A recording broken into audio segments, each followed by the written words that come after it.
16 जून 2025 का दिन था। उस दिन सोनीपत के खरकोड़ा शहर में एक नदी के अंदर से एक लड़की का डेड बॉडी बरामद होता है, जिसके बॉडी में 8 टाइम्स ऑफ नाइफ का स्टैब किया गया था। उसके नेक को भी काटा गया था। उस डेड बॉडी को देख के ये तो लग रहा था कि इस लड़की का किसी ने बहुत ही ब्रूटली मर्डर करा है। इसको इजिली पहचान लिया जाता है क्योंकि वो अपने इलाके के तरफ में फेमस थी और वो लड़की हरियाणवी म्यूजिक वीडियोज में काम करने वाली शीतल चौधरी थी। इस तरीके से म्यूजिक वीडियोज में काम करने वाली शीतल चौधरी का डेड बॉडी देख के पूरे शहर में एंड पुलिस वालों के अंदर भी खलबली मच जाता है, क्योंकि इसके साथ में क्या हुआ होगा जो इसको इतना दर्दनाक मौत दिया गया।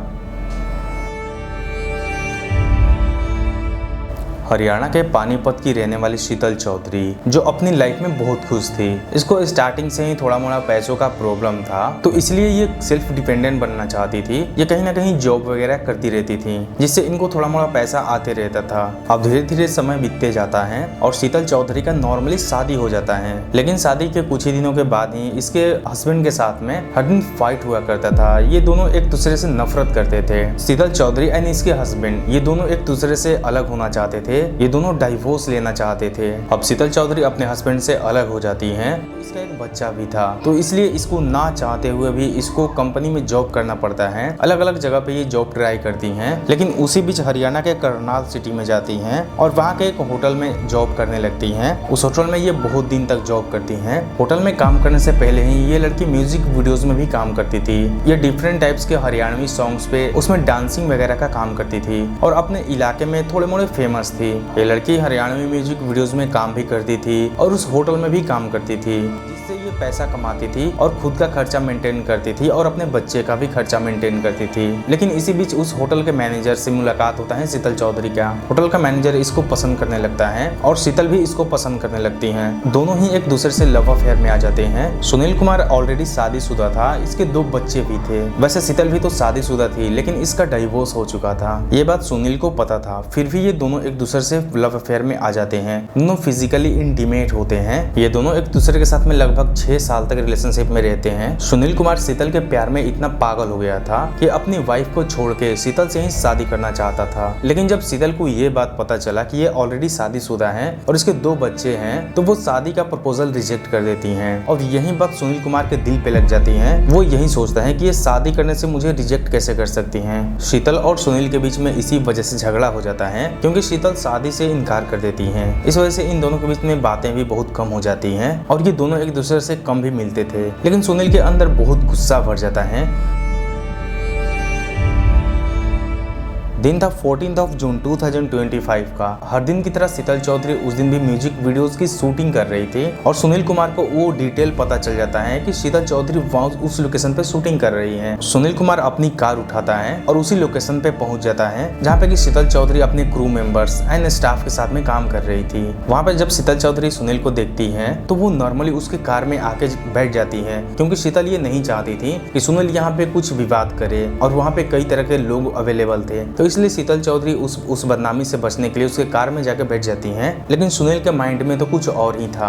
जब सुनील कुमार शीतल चौधरी को पानीपत के आहार विलेज से उस लोकेशन से अपनी कार में बैठा के ले जा रहा था, तो इन दोनों के बीच में उसी शादी को लेकर के झगड़ा शुरू हो जाता है। दोनों एक दूसरे से बहस करने लगते हैं और वो झगड़ा इस हद तक बढ़ता है कि सुनील अब शीतल को मारने लगता है। अब शीतल को भनक हो गया था कि मेरे साथ कुछ गलत होने वाला है, इसलिए वो अपनी बहन नेहा के पास में कॉल करके सारा डिटेल बताती है। एटलीस्ट वो वीडियो कॉलिंग में भी दिखाती हैं कि सुनील उसको कैसे मार रहा है। अब कॉल कट हो जाता है। सुनील शादी के लिए बार बार पूछता है, लेकिन शीतल चौधरी उस शादी के लिए इनकार कर देती हैं। सुनील अपनी तरफ से बिल्कुल प्लानिंग करके आया था। वो कार के डैशबोर्ड से एक नाइफ निकालता है और उसी नाइफ से इसके बॉडी में 8 टाइम्स स्टैब करता है और उसके गर्दन को भी काट देता है, जिससे शीतल चौधरी की मौत उसी कार में हो जाती है ऑन द स्पॉट। अब सुनील डर जाता है कि मैंने क्या कर दिया। तो अब ये डिफरेंट टाइप्स ऑफ माइंड में थॉट सोचने लगता है कि मैं इसके बॉडी को कहाँ ठिकाने लगाऊं, कहाँ पे ऐसे फेंक दूं कि पुलिस वाले मुझे ढूंढ ना पाए और किसी को पता भी ना चले। उस डेड बॉडी के साथ में ये अपनी कार में घूमते रहता है और रात के करीब 12-1 बज जाते हैं। इसके माइंड में ये थॉट आता है कि ये शीतल चौधरी को उसी कार में बैठा के कार को नदी में फेंक दे, और ये एग्जैक्टली कुछ ऐसा ही करता है। वो खुद ही कार चला रहा था, बगल में डेड बॉडी थी और उस कार को नदी में फेंक देता है और खुद उस नदी से निकल जाता है। लेकिन जब कार नदी में गिरी तो उस कार से शीतल चौधरी की डेड बॉडी बाहर निकल जाती है और कार वहीं उसी नदी में गिर जाती है।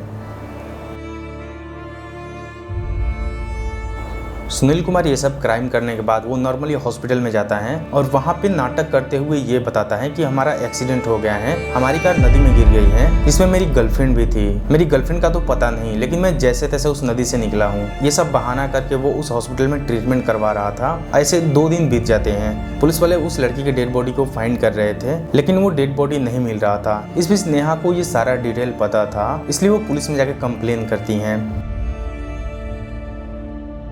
अब दिन आता है 16 जून 2025 का। उस दिन शीतल चौधरी का डेड बॉडी हरियाणा के पानीपत से लगभग 80 किलोमीटर दूर सोनीपत में खरकोड़ा शहर में वो डेड बॉडी बरामद होता है उस नदी से, जिसके बॉडी में 8 टाइम्स ऑफ नाइफ से स्टैब किया गया था और उसके नेक को भी काट दिया गया था। और शीतल चौधरी के बॉडी पे स्टैब के थ्रू पुलिस ये कंफर्म हो जाती है कि ये मर्डर हुआ है। जब वो डेड बॉडी रिवर में मिला था तो उसके बॉडी पे जो टैटू थे उसके थ्रू भी इसको पहचान लिया जाता है कि शीतल चौधरी की ही डेड बॉडी है। बहुत सारे एविडेंसेस कलेक्ट होते हैं सुनील के अगेंस्ट में, इसलिए सुनील को अरेस्ट कर लिया जाता है। पुलिस इसके ऊपर पूरा एक्शन ले रही है। वैसे शीतल चौधरी और सुनील का केस यहीं पे खत्म होता है। इसी तरीके से अगर आपको क्राइम डॉक्यूमेंट्री से रिलेटेड वीडियोस देखना है तो आप इस वीडियो को लाइक एंड इस चैनल को सब्सक्राइब कर दें, ताकि हम फ्यूचर में भी कनेक्टेड रहें।